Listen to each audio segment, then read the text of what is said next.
No vídeo de hoje eu vou te contar todas as mentiras que andam te falando sobre aposentadoria. Vamos lá? Olá, eu sou Lilian Birro, eu sou assessora financeira e aqui nesse canal a gente fala de finanças de um jeito um pouco diferente do que você vê por aí.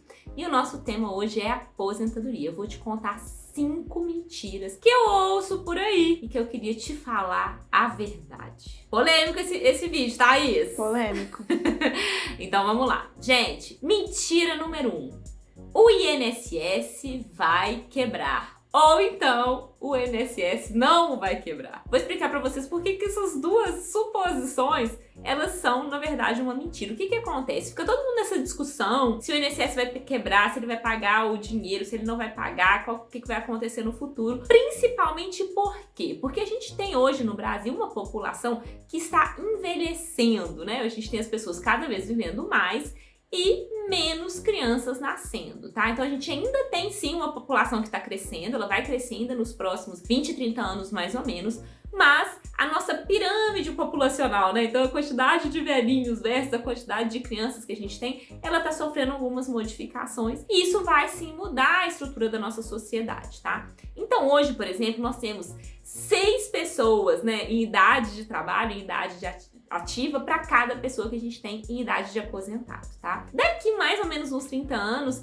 essa estrutura vai ser de 2 pessoas e meia, mais ou menos, trabalhando para cada aposentado. Então, você já fica assim, como que essas 2 pessoas vão sustentar cada um desses aposentados? E essa é meio a razão, então, dessa discussão sobre o INSS, tá? O que a gente precisa entender? O INSS é uma previdência pública, né? Ela tem ali todo o respaldo do Estado. Então, nessa circunstância, o Estado chegar nesse ponto, né, de falar que não vai pagar, né, ou se negar a pagar algo que ele apresentou como um direito, seria uma decisão muito custosa para o Estado do ponto de vista de consequências, né, a respeito de como que a população veria esse tipo de atitude. Mas o fato é que ele não precisa fazer isso para poder resolver o problema da aposentadoria do INSS, né? O Estado, ele tem uma certa capacidade de aumentar a quantidade de moeda que a gente tem na economia, né?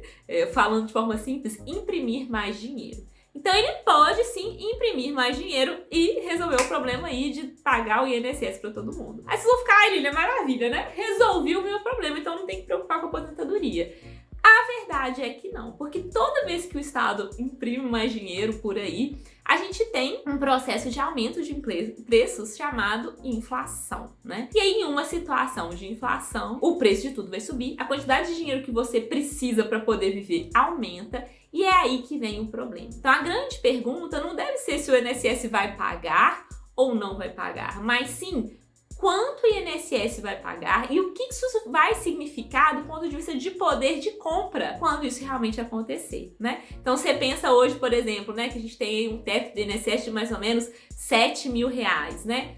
Vamos supor que esse teto se mantenha aí durante uns 20 anos. O que vão ser R$7 mil daqui a 20 anos, né? Muito, muito menos dinheiro do que hoje. Só para vocês terem noção, né? Há mais ou menos 25 anos atrás, o teto do INSS era quase R$900, né? Imagina só que na época, com R$900, por incrível que pareça, você comprava 30% a mais do que você compra hoje com o teto de INSS, que tá aí na faixa mais ou menos de uns R$7 mil. Mentira número 2. O IPCA+, é um ótimo investimento para a aposentadoria. Essa é uma mentira muito comum da gente ouvir por aí, porque as pessoas consideram exatamente, né, dentro do assunto que eu tava falando aqui, da inflação que vai consumindo, né, o nosso poder de compra. Então as pessoas pensam assim, bom, vou investir em um título atrelado à inflação e dessa forma eu resolvo o meu problema, eu garanto que o dinheiro que eu tenho hoje, ele vai se manter o mesmo, atualizado pela inflação ao longo do tempo. E isso seria ótimo se o IPCA fosse de fato uma boa medida de inflação a ser usada ao longo do tempo. O IPCA, de novo, é uma medida do governo, né, é o IBGE que faz essa medição do IPCA, que é uma medida de inflação. É uma medição que, em muitos aspectos, ela é subjetiva, ela depende de uma decisão, né, sobre metodologia, a forma de fazer esse cálculo. E ela pode ter, sim, variações, vamos dizer assim, meio questionáveis ao longo do tempo, né? Então, por exemplo, só para vocês terem uma noção, na época da pandemia, a gente teve o IGPM, que é uma outra medida de inflação, chegando aí a quase 30%, enquanto que o IPCA estava mais ou menos em 15%. Então, se você for pensar só nesse período, se o seu dinheiro estava rendendo IPCA e não IGPM, você teve aí uma perda de 15% no seu patrimônio total do ponto de vista de poder de compra daquele dinheiro, tá? Então, assim, seria ótimo se investir no Tesouro IPCA fosse a resposta para todos os nossos planos de aposentadoria, mas infelizmente não é. Mentira número 3. Para pensar na minha aposentadoria, eu preciso investir em uma previdência privada. Essa é uma grande mentira e que as pessoas vendem por aí, né? Os gerentes de banco adoram empurrar aí uma previdência privada. Mas o fato é que a previdência privada, ela nada mais é do que um investimento, né? Como qualquer outro investimento financeiro que você tenha por aí. Sim, ela tem sim alguns benefícios fiscais e sucessórios, mas ela não muda radicalmente a sua realidade financeira. Então, se você investir num fundo padrão ou se você investir num fundo de previdência, a quantidade de dinheiro que você vai ter no futuro, ela não vai ser tão diferente, né? Não dá pra achar assim que você vai investir R$50 por mês na previdência privada e vai resolver os seus problemas de aposentadoria. Não, o que a gente precisa realmente é entender que existe uma construção de patrimônio que eu preciso realizar e que isso exige sim um aporte cada vez mais significativo. Mentira número 4.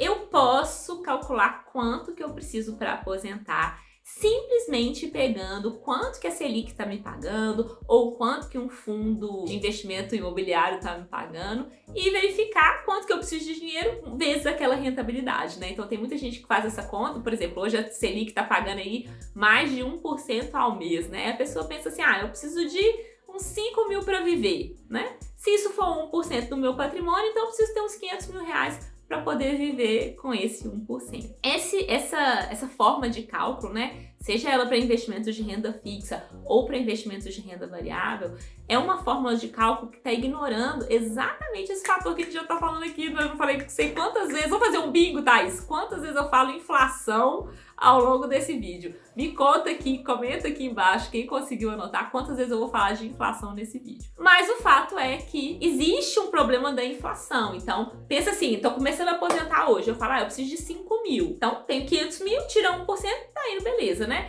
Eu vou dar uma colher de chá e vou falar que essa rentabilidade que você tá tendo hoje, você vai ter pro resto da sua vida. Que também não é verdade, mas tudo bem. Mas o fato é que daqui a 5 anos, esses 5 mil que você vai tirar todo mês, ele já não compra as mesmas coisas que ele compra hoje, tá? Então a gente precisa sim considerar essa parte, né, da rentabilidade que é comida, eu falo assim, pela inflação na hora de a gente calcular quanto mesmo que a gente precisa de patrimônio para ter essa rentabilidade. Então não, se você ganha 1% ao mês, né, de rentabilidade, você não pode consumir esse 1%, porque grande parte desse 1% aí é inflação, é um dinheiro que você precisa manter no seu patrimônio para corrigir esse dinheiro, para você continuar tendo uma renda que seja suficiente para você viver. A quinta mentira é uma mentira especial para os servidores públicos e pessoas que trabalham no ambiente corporativo e que ganham aí uma previdência complementar, tá? Corporativa ou pública, né, do governo. Normalmente essas previdências elas vão pagar, aqui no Brasil o mais usual é que elas paguem 100%, né? Então você coloca um percentual do seu salário e a empresa ou o governo vai lá e coloca exatamente 100%, né? Exatamente a mesma quantidade que você colocou. E a gente fica com essa falsa impressão, então, que a gente tá ganhando 100% de rentabilidade imediata, né? Porque a outra parte, então, o meu empregador colocou a mesma quantidade que eu pus. O que a gente precisa estar atento em relação à previdência complementar? Existe taxas de administração nessa previdência que vão pegar uma partezinha do seu dinheiro e muitas vezes existe uma parte desse dinheiro que vai para um fundo coletivo e vai pagar algumas outras coisas, como às vezes uma invalidez, alguma coisa assim. Então esse valor não fica específico numa conta só sua. Quando a gente faz essas contas, e aí das análises, por exemplo, que eu já fiz para o setor público, a contrapartida do Estado chega a ser aí por volta de 50%, 60% e não 100% que a gente acredita que é. Isso sem considerar que muitas vezes quando a gente vai, por algum motivo, né, a gente precisa desinvestir esse dinheiro, sair do trabalho, precisei mudar, quero tirar esse dinheiro dali, muitas vezes você tem uma penalidade, né, um percentual muito alto que acaba ficando retido por você tirar aquele dinheiro antecipadamente. Então estejam muito atentos na hora de verificar como que são os mecanismos que atuam na sua previdência complementar. Bom, essas foram as minhas 5 mentiras sobre a previdência e a aposentadoria. Se você tem mais alguma que acha importante, comenta aqui embaixo e me conta também. Se você gostou do vídeo, deixa o seu like e eu te vejo aqui na semana que vem. Um beijo e tchau!